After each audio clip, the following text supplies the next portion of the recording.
Bonjour à tous et merci de suivre le flash d'information. Des négociations sur un nouveau cadre institutionnel d'échanges commerciaux entre la Côte d'Ivoire et la Grande-Bretagne ont permis, le 15 août dernier, la signature d'un accord de partenariat économique. Mais avant la mise en œuvre effective de cet accord intérimaire, le gouvernement ivoirien a présenté hier les différents engagements et son plan d'action pour la réussite du projet. Jeudi 3 décembre 2020, c'est aujourd'hui la journée mondiale des personnes handicapées. Thème retenu, reconstruire mieux vers un monde post-Covid-19 accessible, inclusif et durable. La Côte d'Ivoire compte environ 500 000 personnes en situation de handicap. Les précisions de Jean Djadji.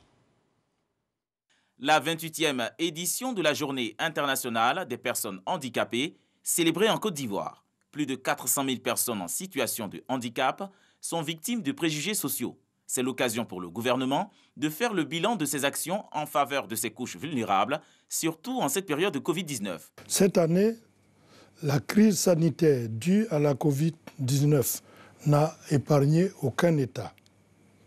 Elle a rendu encore plus difficile la situation déjà précaire des personnes en situation de handicap, en réduisant leur mobilité et leur capacité à faire face à leurs charges quotidiennes.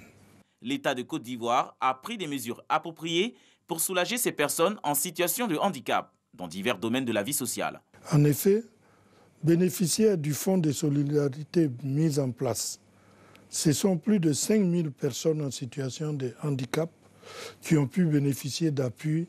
Un peu plus de 1 500 personnes en situation de handicap bénéficient d'emplois décents et durables.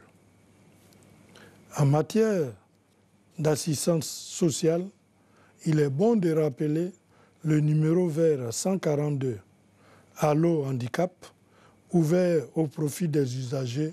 L'État de Côte d'Ivoire ne ménage aucun effort pour assurer l'insertion sociale des personnes en situation de handicap.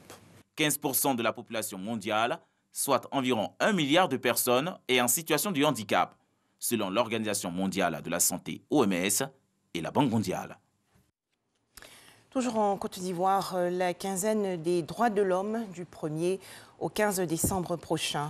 Plusieurs activités se déroulent au siège du Conseil national des droits de l'homme dans la commune de Cocody.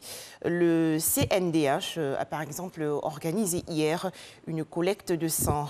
Les détails dans le journal de 13h. L'actualité au Sénégal, c'est le procès de 3 hommes accusés d'avoir fait embarquer leur fils dans une pirogue en partance pour l'Europe, dont un est décédé en octobre dernier en mer.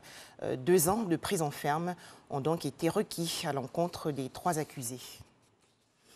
Le coronavirus et son vaccin au centre des travaux du sommet spécial organisé les 3 et 4 décembre par les Nations Unies.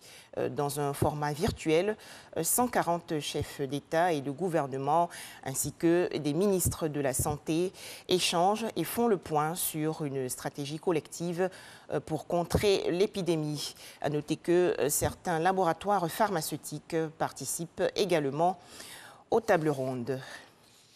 Le coronavirus qui endeuille une fois de plus la France. Le 3e président de la 5e République, Valéry Giscard d'Estaing, est décédé hier du Covid-19.